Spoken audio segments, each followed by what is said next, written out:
from the Stanley Cup final.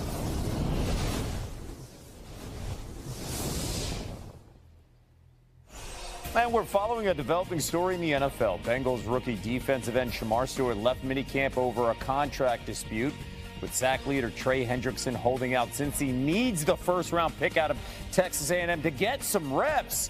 Head coach Zach Taylor spoke about it today.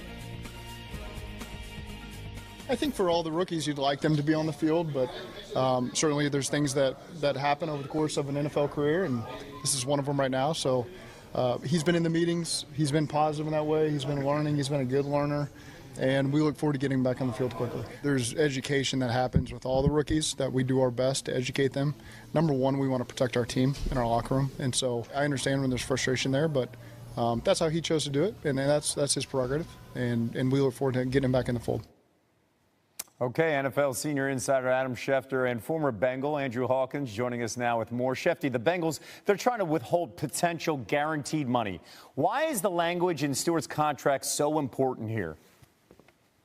Well, what they're trying to do is they're trying to implement language that other teams have used that they have not used before. So they're trying to set a precedent with Shemar Stewart that he refuses to sign off on so far. You also have a situation where Stewart declined to sign his waiver that would allow him to practice his injury waiver, which other rookies regularly do. So he's not going through minicamp. And it's amazing that in mid-June we're talking about something like this. It used to be that we used to have any number of rookie first-round draft pick holdouts. Now it's a formality to get these deals done. And here we have a rare exception with two sides bickering over language that would void guaranteed money. Too complex for a lot of us to even understand. But the fact of the matter is, Stewart remains unsigned at a time when it's very easy to sign draft picks. He's left mandatory minicamp, and the Bengals have another contractual issue now on their hands. All right, he just recently left, but before he left, this is what he said on Tuesday. Let's listen in. I'm 100% right, so it should be a no-brainer. And in Trey's case, I think it should be a no-brainer too. I mean, he led 17.5 sacks for 2 years back-to-back. If I was the GM or I was the owner, take all my money. But I guess they don't operate like that. He's talking about Trey Hendrickson, who continues his holdout. Disappointed, of course, he is the sack leader and not with the Bengals at the moment. Hawk, you played under the same Bengals ownership. What's your reaction to how they're handling their first-round picks contract so far? I mean, it's tough because there has to be a point where it has to be worth it from a leverage perspective. And I see both sides' point of like the only way to make something unprecedented is to give it precedence. And you got to be in a situation where you have the leverage to do so.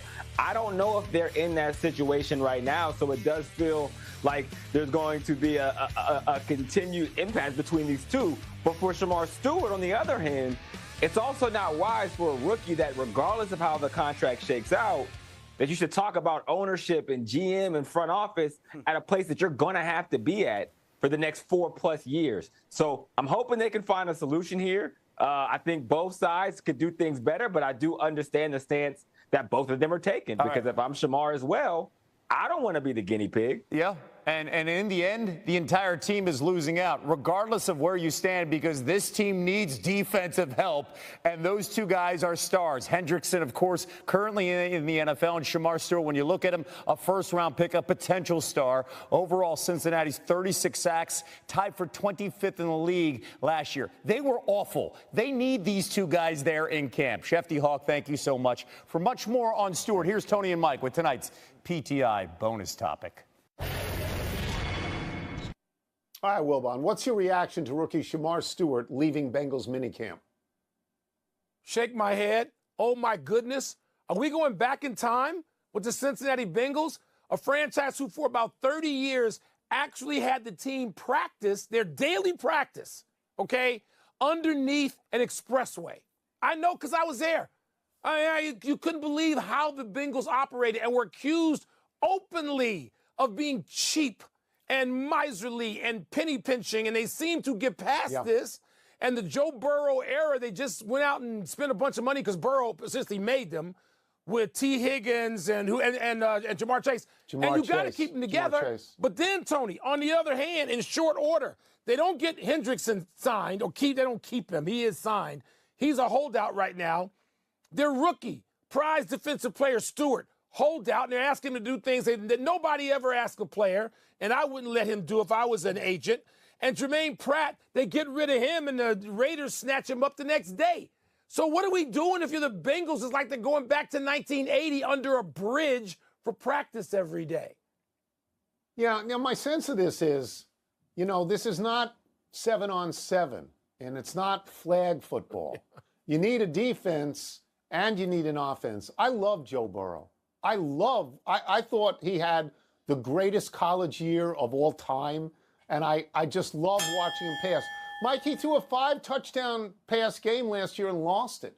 He threw a 4-touchdown pass game last year and lost it because they don't have any defense. And now they're two of their defensive players, certainly one who was a big star, Hendrickson, he's unhappy, right? Another one just left, signed with another team. And now this rookie is saying, what are you doing imposing sanctions on me that are not imposed on other people in a similar...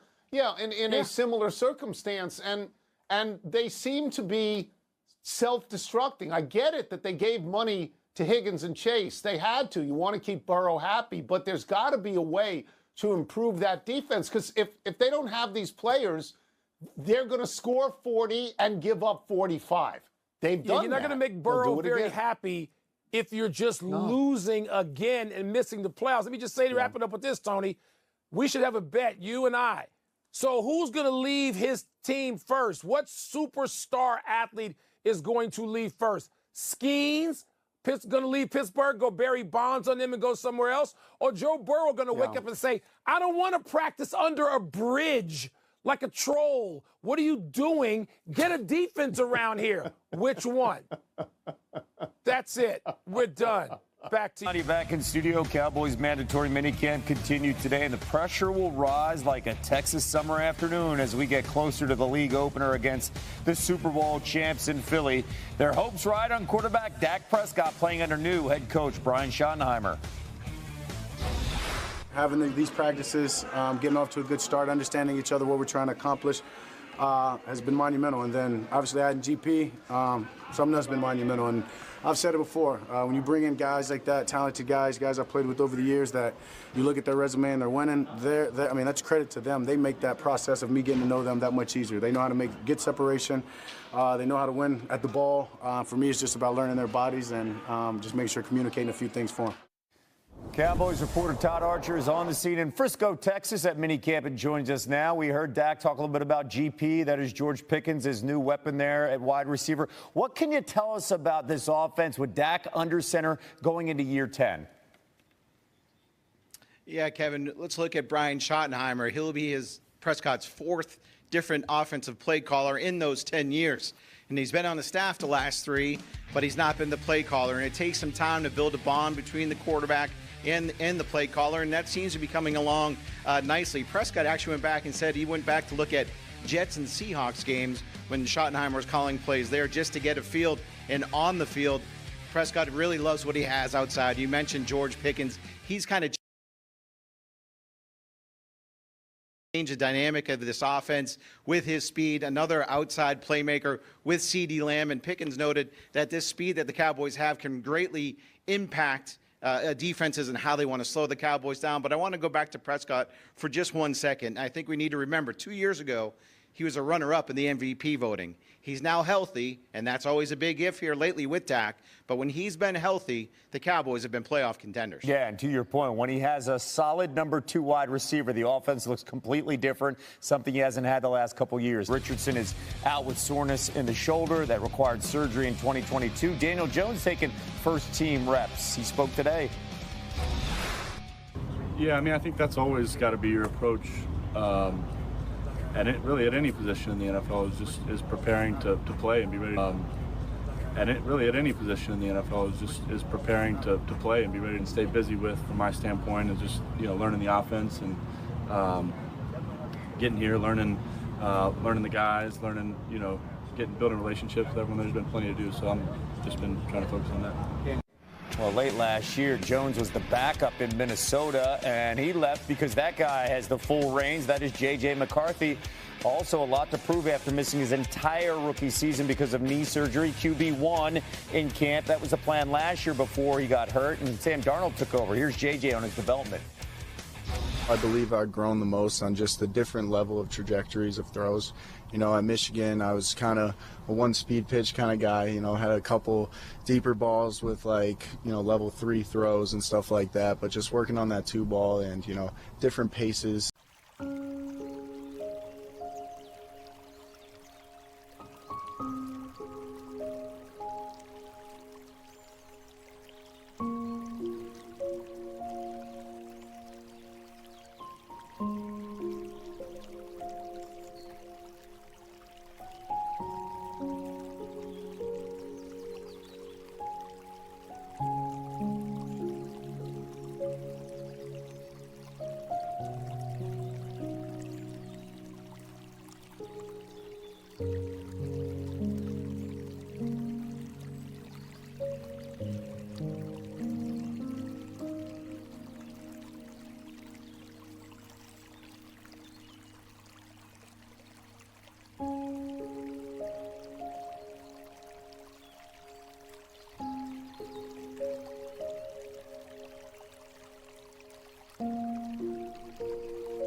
it.